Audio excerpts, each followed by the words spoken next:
और मुझे याद है बहुत सारे लोगों ने मुझे कहा भी मैं बहुत खराब लगता हूँ दाढ़ी के साथ। मैंने कभी लाइफ में दाढ़ी उगाई नहीं थी, बट हाँ यार थोड़ी चुभती है और खुजली उजली होती है मुझको। एंड देन मेरे जो बच्चे हैं वो किस नहीं करते जब मैं दाढ़ी उगाता हूँ। एंड दाढ़ी अगर हो तो जरा मुंह धोना पड़ता, कम मुंह धोना पड़ता है। So enjoy it. गर्मी वाले सीन्स के अंदर कोई अगर गर्मी वाली जगह हो तो बड़ी तकलीफ होती है, पसीना वसीना आ जाता है। तो and how much ever you take a bath and clean your face, ऐसा लगता नहीं है कि तुम नहाए हो, ऐसा लगता है अभी भी सो के उठ के आए हो। सो मुझे अजीब लगता है। बट पहले हम जिक्र करेंगे दाढ़ी के बारे में।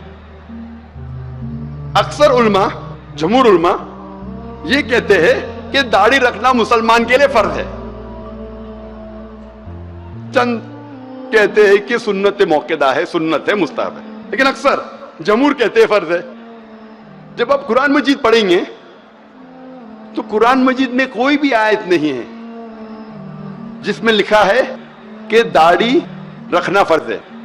एक ही बार पूरे कुरान मजीद में दाढ़ी का लफ्ज आया, जो मैंने तहकीक की, पूरे कुरान मजीद में दाढ़ी का लफ्ज एक ही बार आया सूरह तहा में, सूरा नंबर 20 आयत नंबर 94 में, जिसमें कहा गया है कि हारून अलैहिस्सलाम कहते हैं, ए मेरी मां के बेटे, मुझे मेरी दाढ़ी से मत पकड़ो, ना मेरे सिर के बाल से। आप भी पढ़ेंगे सूरह तहा सूरा नंबर 20 आयत नंबर 94। उसमें मूसा अलैहिस्सलाम जब हारून अलैहिस्सलाम से तेज में आके भड़कते, जब नीचे उतरते पहाड़ी से और देखते कि लोग शिरक कर रहे, भड़कते, उस वक्त हारून अलैहिस्सलाम उनके छोटे भाई फरमाते, ए मेरे माँ के बेटे, यानी हे मेरे भाई, मुझे मेरी दाढ़ी से मत पकड़ो, ना मेरे सिर के बाल से। इससे यह जाहिर होता है कि हारून अलैहिस्सलाम की दाढ़ी थी। जितनी मेरी तहकीक है कुरान के बारे में, कुरान मजीद में एक ही बार ये लफ्ज दाढ़ी एक बार आया, लेकिन इनडायरेक्ट दाढ़ी रखना चाहिए कहने वो कुरान मजीद में इनडायरेक्ट। कुरान मजीद में कई बार अल्लाह ताला फरमाते हैं अतिउल्लाह व अतिउर रसूल, अल्लाह की इताअत करो, अल्लाह के रसूल की इताअत करो, अल्लाह की बात मानो, अल्लाह के रसूल की बात मानो। सूरह अल इमरान सूरा नंबर 3 आयत नंबर 32, सूरह अल इमरान सूरा नंबर 3 आयत नंबर 132, सूरह निसा सूरा नंबर 4 आयत नंबर 59, सूरह माइदा सूरा नंबर 5 आयत नंबर 92, सूरह अनफाल सूरा नंबर 8 आयत नंबर 1, सूरह अनफाल सूरा नंबर 8 आयत नंबर 20, सूरह अनफाल सूरा नंबर 8 आयत नंबर 46, सूरह नूर सूरा नंबर 24 आयत नंबर 54, सूरह मोहम्मद सूरा नंबर 47 आयत नंबर 33, सूरह तकाबून सूरा नंबर 64 आयत नंबर 12, सूरह मुजादिला चैप्टर नंबर 58 वर्स नंबर 13। कई जगह कुरान मजीद में अल्लाह ताला फरमाते अतिउल्लाह व अतिउर रसूल, अल्लाह की इताअत करो, अल्लाह के रसूल की इताअत करो, अल्लाह की बात मानो, अल्लाह के रसूल की बात मानो। इससे यह जाहिर होता है, इतनी बार कुरान मजीद में अल्लाह फरमाते अल्लाह की इताअत करो, अल्लाह के रसूल की इताअत करो, अतिउल्लाह व अतिउर रसूल, अल्लाह की बात मानो, अल्लाह के रसूल की बात मानो। अगर आप अल्लाह के रसूल की बात मान रहे तो इनडायरेक्टली आप अल्लाह की बात मान रहे। हम अभी जानने की कोशिश करेंगे अल्लाह के रसूल क्या फरमाते हैं दाढ़ी के बारे में। अल्लाह के रसूल मोहम्मद सल्लल्लाहु अलैहि वसल्लम फरमाते हैं, सही बुखारी में इसका जिक्र है, जिल्द नंबर 7 बुक ऑफ ड्रेस किताबुल लिबास चैप्टर नंबर 64 हदीस नंबर 780। इब्ने उमर रज़ियल्लाहु अन्हु फरमाते हैं कि मोहम्मद सल्लल्लाहु अलैहि वसल्लम ने कहा, जो यहूदी करते हैं उसका उल्टा करो, do the opposite of what the Jews do. दाढ़ी रखो और मूंछों को कतराओ, keep the beard and trim the moustaches. उसकी बाद वाली हदीस सही बुखारी किताबुल लिबास book of dress chapter number 65 chapter number 65 हदीस नंबर 781। इब्ने उमर रज़ियल्लाहु अन्हु फरमाते कि अल्लाह के रसूल कहते कि मूंछों को कतराओ और दाढ़ी को बढ़ाओ।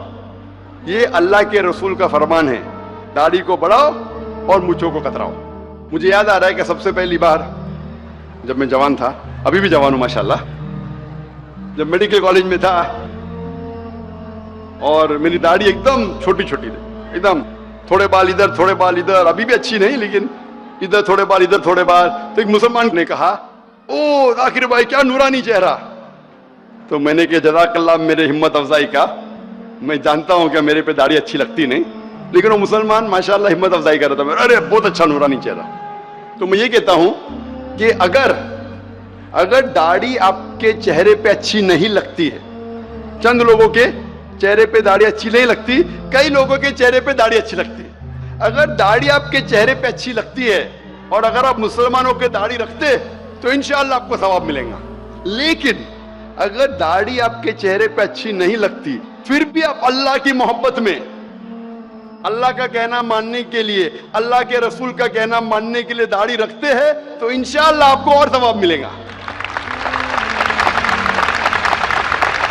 और कई बार कहा गया अगर अच्छी लगती है और रखे तो अल्हम्दुलिल्लाह सवाब मिलेगा, नहीं अच्छी लगती है फिर भी रखे अल्लाह और अल्लाह के रसूल के लिए तो और सवाब मिलेगा। मैं जानता हूं कि दाढ़ी मुझ पर अच्छी नहीं लगती थी, अभी भी नहीं अच्छी लगती, लेकिन अभी लोग मुझे पहचानने लगे ये दाढ़ी जाकिर भाई क्या। मैंने रखा क्योंकि अल्लाह के रसूल का हुक्म था और अल्लाह कहते अतीउल्लाह अती रसूल। तो अगर अच्छी लगती है और रखे तो अल्हम्दुलिल्लाह सवाब मिलेगा, नहीं अच्छी लगे और फिर भी रखे तो और सवाब मिलेगा। और आम तौर पे आप देखेंगे आम इंसान को अगर आप रफ सर्वे करेंगे तो जितने लोग दाढ़ी रखते हैं दुनिया में 80% लोग जो दाढ़ी रखते हैं वो मुसलमान हैं। 80% तकरीबन मुसलमान हैं और ये बाकी 20% में से 75% यानी कुल मिला के 15% इंसान जो दाढ़ी रखते हैं वो फौरन मालूम पड़ेगा कि मुसलमान ने, क्योंकि उनके पास दूसरी कोई निशानी है। हो सकता है कि सलीब है, क्रॉस है, तो मालूम पड़ जाता है क्रिश्चियन है। हो सकता है उसके पास निशानी है ओम की या टीका की, मालूम पड़ जाता है हिंदू है। या हो सकता है सिख है, मालूम पड़ जाता है कि वो सिख है। तो अगर आप कोई दाढ़ी वाले को देखे ये पहचानने के लिए क्या वो मुसलमान है, 95% आप सही होंगे क्या ये मुसलमान है या नहीं है। ये एक लेबल है। अगर आपका लेबल आपके इरादे को जाहिर करता है तो उसे पहन लीजिए। कुछ लोग अपना इरादा जाहिर नहीं करना चाहते क्योंकि डरते हैं लोग पहचान लेंगे मैं मुस्लिम हूं तो प्रॉब्लम हो जाएगा, उसका बाद में डिस्कस करेंगे।